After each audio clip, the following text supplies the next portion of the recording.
Dan pemirsa, pekan ini adalah periode puncak pelayanan penyelenggaraan ibadah haji di kota Madinah Al-Munawwarah. Selain itu ada kedatangan jamaah di saat yang sama juga ada pergerakan jamaah menuju ke kota Mekah Al-Mukarramah. Kondisi ini menjadikan Madinah sebagai titik krusial dalam rantai pelayanan haji.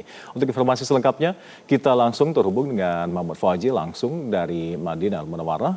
Assalamualaikum.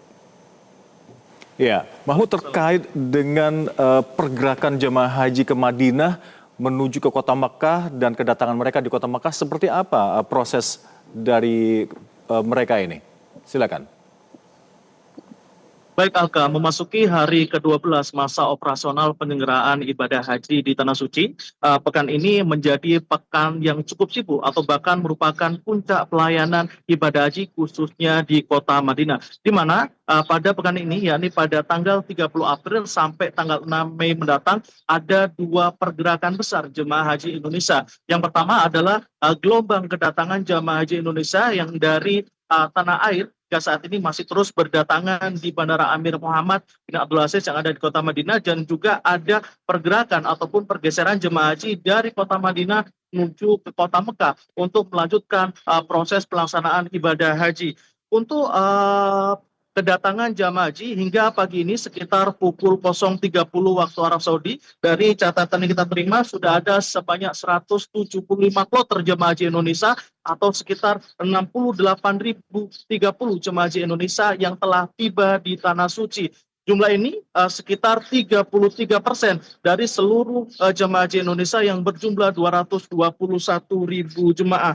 Hari ini juga dijadwalkan akan ada kedatangan jemaah haji Indonesia sebanyak 19 kloter yang nantinya akan berdatangan sepanjang 24 jam non-stop.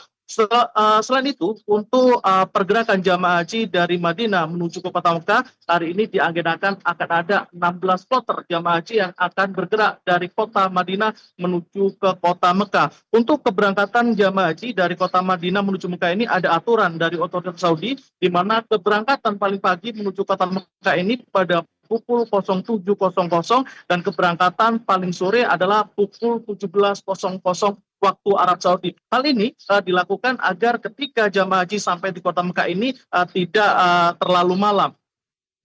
Selain itu, perjalanan jamaah haji dari Madinah menuju Mekah ini akan menempuh perjalanan sejauh 440 km, atau jika ditempuh dengan bus ataupun roda 4 ini memerlukan waktu sekitar 6 hingga 8 jam. Nantinya sebelum memasuki kota Mekah, seluruh jamaah haji Indonesia diwajibkan untuk singgah di Masjid Birali untuk melakukan niat ikhram dan sholat sunnah ikhram.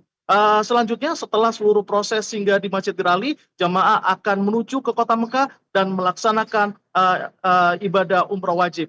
Alka.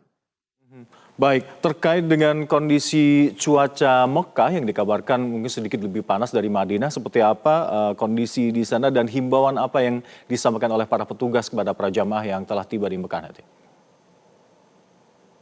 Baik Alka, kondisi cuaca di Tanah Suci khususnya di kota Madinah dan juga kota Mekah ini akhir-akhir ini terbilang cukup panas. Jika pada awal kedatangan petugas PPIH datang di Madinah, kondisi cuaca pada siang hari berkisar 34 hingga 36, namun beberapa hari terakhir ini kondisi semakin panas. Bahkan besok diprediksi kondisi cuaca di kota Madinah ini bisa mencapai 40 derajat Celcius. Bahkan saat ini sudah ada himbauan dari PPIH Promtes Kesehatan untuk mengantisipasi cuaca ekstrim yang kemungkinan akan terjadi pada esok hari. Untuk kondisi cuaca hari ini, untuk di kota Madinah pada siang hari berkisar di 36 derajat Celcius, sementara di kota suci Makkah suhu udara pada siang hari mencapai 38 hingga 39 derajat Celcius. Kondisi cuaca yang panas ini disertai dengan kondisi cuaca yang kering. Hal ini tentunya menyebabkan beberapa kendala bagi jamaah haji Indonesia, khususnya bagi jemaah haji lansia, seperti adanya kemungkinan dehidrasi. Oleh sebab itu, seluruh jamaah haji Indonesia ini diimbau untuk terus mengkonsumsi air mineral sekitar 1 hingga 2 jam, masing-masing 100 hingga 200 cc setiap kali mengkonsumsi air mineral. Selain itu, kondisi cuaca panas ini juga menyebabkan kemarin dari pantauan kita lakukan, beberapa jamaah haji yang berada di Masjid Madinah ini ketika keluar dan tidak memakai alas kaki, ada laporan beberapa jamaah haji yang mengalami kondisi kaki mengalami melepuh. Hal ini dikarenakan saat jamaah haji melakukan aktivitas di luar ruangan dan tidak mengenal alas kaki ini cukup panas dan menyebabkan laporan beberapa jamaah haji kakinya mengeluh. Selain melakukan edukasi dan juga menghimbau, petugas PPI Arab Saudi juga melakukan langkah-langkah praktis, yakni seperti membagikan oralit, membagikan masker, dan juga melakukan ataupun memayungi jamaah haji lansia ketika beraktivitas di luar ruangan. Seluruh upaya ini dilakukan agar proses ibadah haji seluruh jamaah haji Indonesia ini bisa berlangsung aman, lancar, dan juga nyaman. Terus sementara kembali ke studio, Alka. Baik, terima kasih laporan komprehensif Anda dari Kota Madinah Al Munawwarah, Mahmud Fauzi dari Arab Saudi. Selamat bertugas kembali. Assalamualaikum. Jelajahi cara baru mendapatkan informasi. Download Metro TV Extend sekarang.